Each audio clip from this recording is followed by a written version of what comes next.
sudah mulai keras-keras membalik. Macam mana mungkin di majalah? Kayak baca ke majalah. Mulai keras. Akhirnya apa yang terjadi? Ternyata dia tarik. Masya Allah, ternyata dapat ikan besar. Dalam perjalanan pulang ke rumahnya, kebetulan dia lewati sebuah rumah yang kebetulan punyanya itu seorang raja, seorang sultan. Pas dia buka itu karungnya, keluarlah itu ikan besar itu, langsung sultan ini, raja ini mengatakan, wah pantas tidak dulu kesini ya kak. Ini ikanmu ini yang disebut orang Bugis ini Andreka Raja, bukan Andreka Wincu. Tapi saya mau ambil itu. Bila puan bagaimana misteriku? Anakku bilang tidak ada urusan. Akhirnya karena begitu gembiranya, begitu senangnya dan gegabah, dia langsung ke meja makan, langsung memakan. Lalu lupa bismillah. Dia lupa baca basmalah. Akhirnya apa yang terjadi? Baru 2 suap dia makan nasinya itu dan ikannya itu, apa yang terjadi? Tulang ikan besar itu menusuk jarinya. Atau belum kembali. Ketika kau mengambil ikanku secara paksa, saya tidak bisa melawanmu karena lewat kok.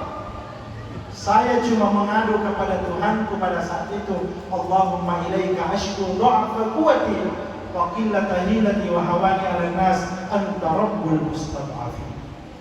Ini yang dibaca kalau ada orang zalimi, tidak bisa dilawangi, apalagi sejak guru tidak bisa dilawangi, itu yang kita baca. Allahumma ilaika ashku du'afa quwwati wa qillata hilati wa hawani 'ala nas anta rabbul mustad'afin.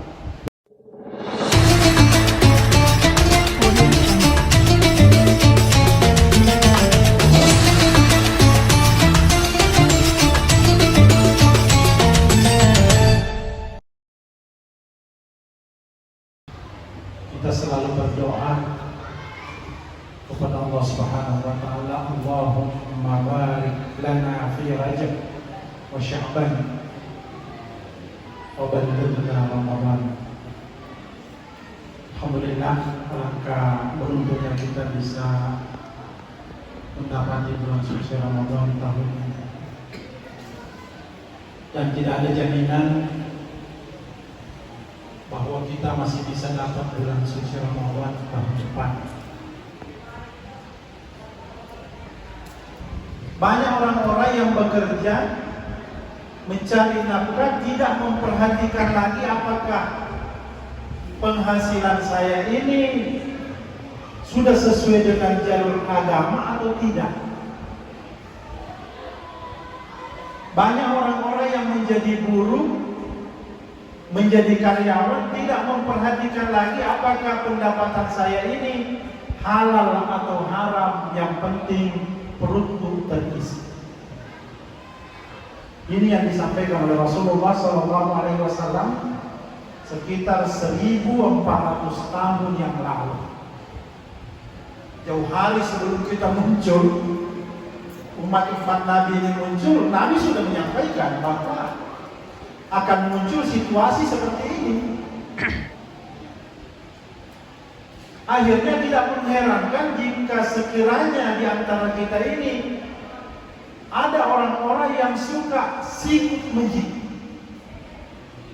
suka mengambil hak orang, meskipun dia bukan tergolong orang miskin, tapi pagi-pagi sekali ada di kantor kelurahan mau terima beras miskin. Banyak ini, banyak.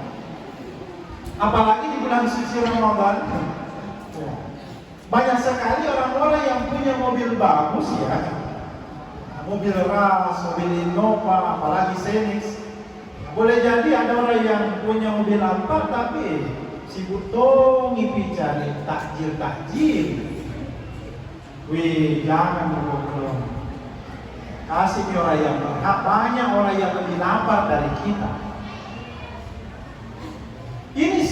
1400 tahun yang lalu sudah disampaikan oleh Rasulullah SAW bahwa akan ada yang muncul dari umatku, umamuhum butunuhum, yang mereka pentingkan itu adalah urusan perut mereka. Pernah dibandang musuh. Dia tidak peduli itu saudara saya, itu teman sekantor saya, itu sama-sama mengajar. Tapi ketika ada dana-dana bos yang tidak layak dikantongi siapa? Apalagi di kantor-kantor, banyak sekali dana-dana yang tidak layak kita ambil, atau hanya orang-orang yang membutuhkan, tapi karena kepentingan perut itu kita terpaksa masukkan ke dalam rekening. Apa jadinya yang seperti ini ya? Itu akan menjadi bibit penyakit dalam diri kita.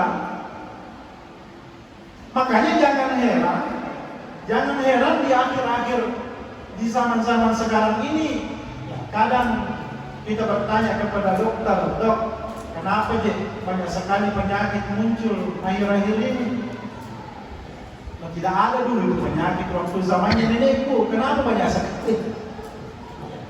Paling dulu penyakit-penyakit yang muncul itu jika sakit perutnya mati. Tapi sekarang banyak sekali macam-macam penyakit dan kadang dokter sendiri yang tidak tahu. Seperti misalnya di Saudi itu ada istilah penyakit antraks. Kalau di sini yang banyak melanda kita ini paling asam urat, penyakit ginjal, tekanan darah, kanker, itu sih. Kanker ini. Kenapa banyak penyakit-penyakit yang seperti ini muncul? Kenapa? Karena yang masuk dalam mulut kita itu adalah sesuatu yang dilarang oleh agama. Tidak disaring. Dia ada tanda. Maka dalam mobil kita mau buat dia sendiri. Akhirnya apa yang terjadi dalam satu riwayat ya? Ada satu riwayat seorang nelayan setelah sholat subuh, pekerjaannya itu setiap selesai sholat subuh dia ke danau mencari ikan. Suatu hari pas selesai sholat subuh dia kembali ke rumah, ambil alat penangkap ikannya, baru buru-buru ke danau. Apa yang terjadi dari pagi hari dia coba melemparkan jalannya, tidak dapat ikan, satu ekor pun tidak dapat. Singkat cerita, menjelang duhur dia lempar lagi, tidak ada hasil. Setelah sholat zuhur istirahat sejenak, kemudian jam 2 dilempar kembali jalannya, tidak dapat. Selesai sholat asar dia lanjutkan lagi, menjelang jam 5 ya tidak dapat lagi. Akhirnya apa yang terjadi? Mendekati waktu maghrib, sebelum dia lempar jalannya yang terakhir kalinya, dia berdoa kepada Allah Subhanahu wa Ta'ala, ya Allah, berikanlah rezekimu, karena kalau tidak ada rezekiku hari ini, bisa-bisa istriku tidak ada perlu makan dengan anak-anakku di rumah. Bismillahirrahmanirrahim. Lempar jalannya. Waktu melempar jalannya itu sudah mulai keras-keras membalik. Macam mungkin di majalah. Kayak macam majalah. Mulai keras. Akhirnya apa yang terjadi? Ternyata dia tarik. Masya Allah, ternyata dapat ikan besar dan dapat ikan mas. Setelah itu dengan gembiranya dia langsung memasukkan ke dalam karungnya karena mau maghrib. Setelah itu dia kembali ke rumah dengan perasaan yang sangat gembira. Lalu bagaimana dia bapak mulai dia lupa semua itu dari pagi karena gembiranya ini cepat pulang. Dalam perjalanan pulang ke rumahnya, kebetulan dia lewati sebuah rumah yang kebetulan punyanya itu seorang raja, seorang sultan. Ada apa ini? Ada apa itu sultan yang duduk di rumahnya? Dilihat, kau dari mana? Dari kakak aku. Bilang, tunggu, sini tunggu, lihat, jangan dong. Buru-buru kayak ini, mau maghrib. Mau disalat orang di Nurul Rahmah. Yang dihalangi, Kak. Tak tungguin orang di situ. Akhirnya, raja ini mengatakan, hehehe. Bisa mau kan ini? Tahu kenapa dia, Kak? Kata iya, Pak. Tahu dia, bilang, tidak ada orang yang berani menghalangiku kalau ada yang semua lakukan di kampung ini. Nah, kenal semua aja orang itu di Blok J. Tidak ada yang tidak kenal, Kak. Akhirnya dia paksa.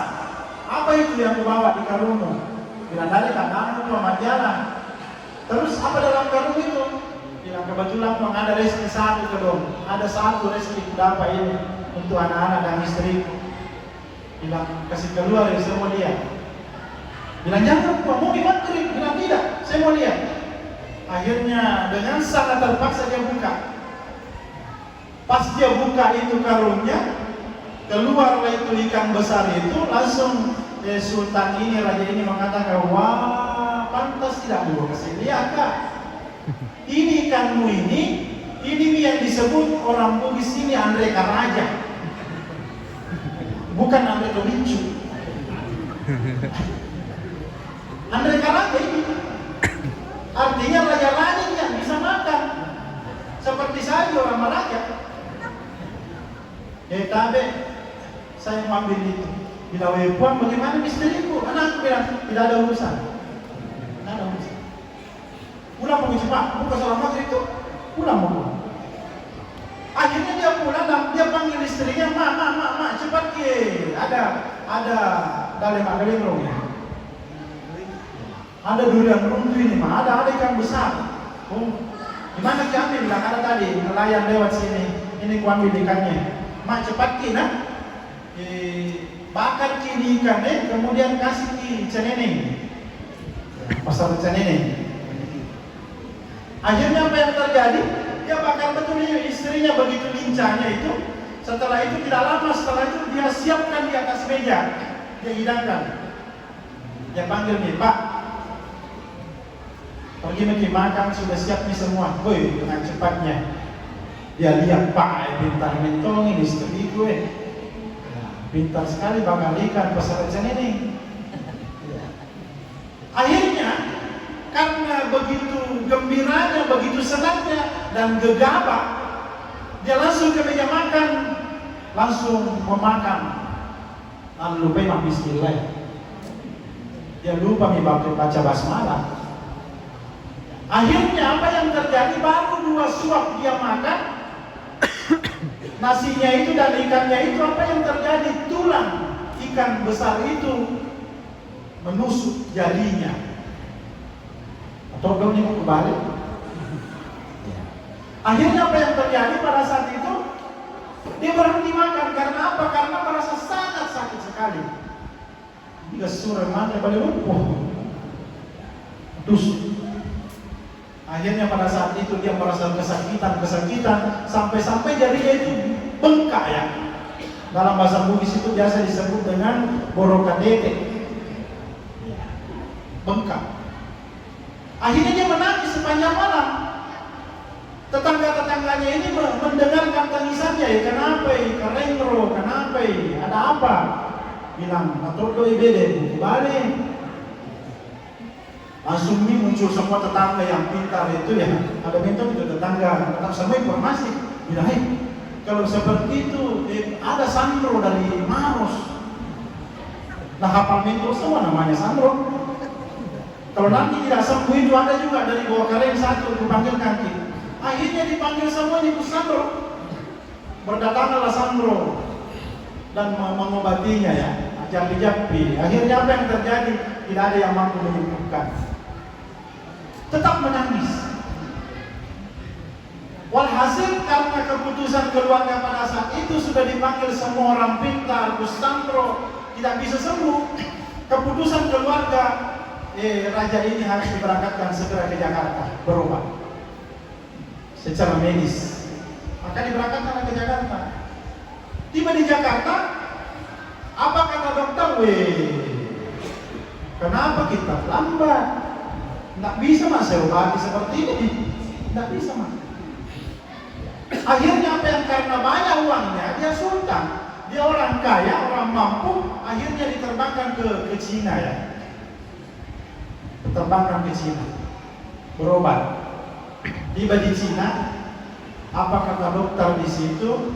Kenapa kita lambat? Bilang, kenapa memang itu? Bilang, tidak bisa disembuh ini kecuali dipotong tanganmu. Bilang, kalau itu di jalan hidupku, potong maki. Yang penting saya masih bisa bernapas. Akhirnya dipotonglah tangannya. Ya. Dipotong tangannya sampai sini ya perjalanan. Tidak lama setelah itu ternyata belum bisa menerima dan masih merasa kesakitan. Akhirnya diperiksa kembali, apa kata dokter? Maaf, ternyata yang kami tindaki beberapa hari yang lalu itu ternyata penyakitnya itu sudah menjalar sampai ke siku. Apa kata orang sakit ini? Foto lagi, dipoto lagi sampai siku ya. Singkat cerita, setelah dipotong tangan kanannya ini, dokter di Cina itu mengatakan diperiksa kembali ya. Apa kata dokter? Maaf, setelah dipotong tangan kanan tadi ini dikira mau sembuh, pindah lagi ke kiri, pindah lagi ke kiri. Bilang, jadi dok, bagaimana? Bilang, kalau masih mau hidup harus dipoto yang kiri. Bilang apa boleh buat potong? Dipotong. Akhirnya setelah dipotong tangan kanan, dipotong tangan kiri, habis. Ternyata belum sembuh-sembuh juga penyakitnya pada saat itu. Dia mengatakan kepada keluarganya, Pak, pulang begitu cepat. Kenapa? Jangan sampai kakiku juga memotong orang. Kasih pulang yang cepat. Kita kembali ke kampung. Nah, oke, kembali ke kampung. Tiba di kampungnya dengan penderitaan dan rasa sakit yang begitu luar biasa, tiba-tiba ada orang yang kira-kira mirip-mirip Panasir kapan lewat. Kenapa Raja selalu menangis? Kenapa? Bilang, atau ibu balik? Bilang, tidak. Kenapa memang? Bilang, dari Cina berobat, dipotong tangan kanannya dan dipotong lagi tangan kirinya. Akhirnya dia bilang, bisa kan naik dia ya? Tidak bisa. Akhirnya dia naik. Dia lihat, lah, sakit betul kita. Sakit betul kita. Apa penyebabnya ini? Diceritakan bahwa seperti ini. Dia bilang, tidak, yang saya mau tanyakan ini, dari mana kita ambil ikan itu? Di mana kita ambil ikan? Dia bilang, ada seorang nelayan suatu hari dia lewat, saya paksa. Bilang, jangan pergi, biar sampai ke Amerika, biar sampai di Prancis berobat, tidak akan sembuh penyakitnya. Saat ini kalau mau sembuh apa? Cari kita Pak itu orang. Cari kita. Di mana rumahnya? Bilang, kenapa memang nih? Bilang, tidak akan sembuh penyakitmu itu sebelum orang itu memaafkan. Kau telah menzalimi orang yang lemah. Akhirnya dipanggil. Orang pergi ke sana, tabe, panggil ke raja, bilang, tanya ipun raja. Jangan sampai masih menggila selalu ke danau, tidak pernah main ke sana. Tanya, tidak pernah lari ke danau setelah raja ambil di kampung. Bilang, tidak. Kau dipanggil. Bilang, kamu gak pergi. Bilang, tidak. Sakit raja yang gara-gara ikanmu. Kau mami yang bisa mengobati, bukan Kasandro. Bilang, tidak, kau harus ke sana. Akhirnya dipaksa datang. Tiba di depannya Sultan ini, orang sakit ini, Pak Tabe, waktu itu hari saya paksa ambil ikan tak, ini penyakitku habis di tanganku, kiri kanan. Tidak akan sembuh dari penyakitku kalau kau tidak memaafkan. Apa kata nelayan ini? Dia berdoa kepada Allah Subhanahu wa Ta'ala, Maha Suci Engkau ya Allah. Dia sampaikan kepada orang sakit itu bahwa memang ketika kau mengambil ikanku secara paksa, saya tidak bisa melawanmu. karena rela kok. Saya cuma mengadu kepada Tuhanku pada saat itu. Allahumma ilaika ashku dha'fa quwwati wa qillata hilati wa hawani 'ala nas anta rabbul mustad'afin. Ini yang dibaca kalau ada orang zalimi tidak bisa dilawangi, apalagi sejak guru tidak bisa dilawangi, itu yang kita baca. Allahumma ilaika ashku dha'fa quwwati wa qillata hilati wa hawani 'ala nas anta rabbul mustad'afin. Biasa juga ada baca cara-cara yang dikaling. Kalau sibuk mencari bagi amplop, tidak ada yang bisa bagi. Ini mana yang baca ke siapa? Allahumma ilaika ashku dha'fa quwwati wa qillata hilati wa hawani 'ala nas anta rabbul mustad'afin. Ya Allah, kepadamu lah aku mengadukan kelemahan. Engkaulah Tuhannya orang-orang yang lemah. Dan ini juga yang dibaca oleh Rasulullah. Ketika beliau berada di Taif, dilempari oleh orang-orang Taif, ini yang dibaca Nabi. Hadirin yang saya muliakan, setelah dimaafkan, akhirnya penyakit yang ada pada diri orang kaya ini, sultan ini, si raja ini berhenti. Dan nelayan yang tadi itu diberikan hadiah, silakan pilih mobilku, banyak mobilku itu, ada rugoku, ada sawahku, ambil semua kalau mau ambil sebagai gantinya ikanmu itu. Ini artinya apa? Tapi hati-hati ketika mau memasukkan sesuatu dalam mulut, jangan sampai itu akan menjadi bibit penyakit dalam diri kita. Enak dimakan, enak. Kalau uang korupsi itu dipakai beli jalan kote, enak sekali tuh. Beda rasanya, apalagi kalau dititi. Beda. Kalau barang-barang dicuri itu Pak, enak. Dia tidak dikasih garam. Hadirin yang saya muliakan, ini telah disampaikan oleh Rasulullah SAW bahwa akan datang suatu zaman di mana umatku itu yang mereka pentingkan adalah urusan ruh mereka. Kemudian apalagi kata Rasulullah, akan datang suatu zaman di mana umatku itu syarfuhum mat'uhum. Kemuliaan seseorang itu tergantung daripada hartanya. Siapa yang paling kaya di kampung itu, itulah yang kita hormati. Kita mami itu keren, kapten. Selalu kita junjung tinggi. Siapa yang paling banyak hartanya ya, maka itulah yang kita hormati. Meskipun tidak pernah lihat pintunya masjid Nurul Rahman, meskipun tidak pernah puasa di bulan suci Ramadan, tapi Kuna ada alparnya, kapten mami itu. Ini kan sudah mulai muncul Bapak Ibu, sudah mulai muncul. Terutama di kampung saya itu, Masya Allah, orang tidak pernah ke masjid, tapi dihormati sekali. Kenapa? Karena ada semua macam-macam mobil yang dimiliki. Ada yang saya muliakan. Kata Rasulullah SAW, akan datang suatu zaman syarfuhum madhuhum ala biranna sikdir patau aki orang parana mondo. Keutamaan atau penghormatan seseorang itu tergantung daripada harta. Kemudian yang ketiga kata Rasulullah SAW, akan datang suatu zaman di mana umatku kiblatuhum furujun nisa'i. Akan datang satu zaman di mana umatku itu kiblatuhum furujun nisa'i, yang mereka jadikan kiblat itu adalah perempuan. Orang sibuk-sibuk bekerja menjadi tukang beca, menjadi buruh bangunan. Apa itu tujuannya? Kumpul uang, punna cukup, pergi ke jalan Nusantara. Kalau cukup uangnya banyak lagi mana dapat, pergi ke Thailand, pergi ke Singapura, berjudi. Ada semuanya di situ. Ini sudah mulai muncul Bapak Ibu. Sudah mulai muncul. Dan banyak orang-orang di antara kita ini yang punya kemampuan. Menelpon di hari Sabtu, gimana Ki? Saya di Bali bos. Ketemu Ki Diana di Marina Bay di Singapura. Pergi ke sana. Malah ada yang terbang dari Gorontalo ke Marina Bay, ada yang terbang dari Bali ke Marina Bay, ada yang dari Jakarta ke Marina Bay. Ketemu di situ, apa yang dia kerja? Tidak ada yang lain kecuali berjudi dan perempuan. Inilah yang telah disampaikan oleh Rasulullah SAW. 1400 1400 tahun yang lalu.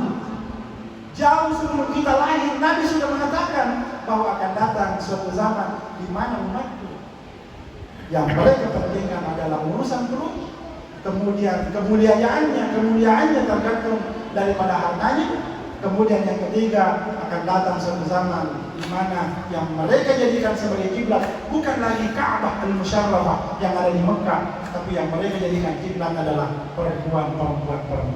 Adana Allah wa اللهم وفق إلى أقوال الطريق والهادي إلى سبيل الرشاد. والسلام عليكم ورحمة الله وبركاته.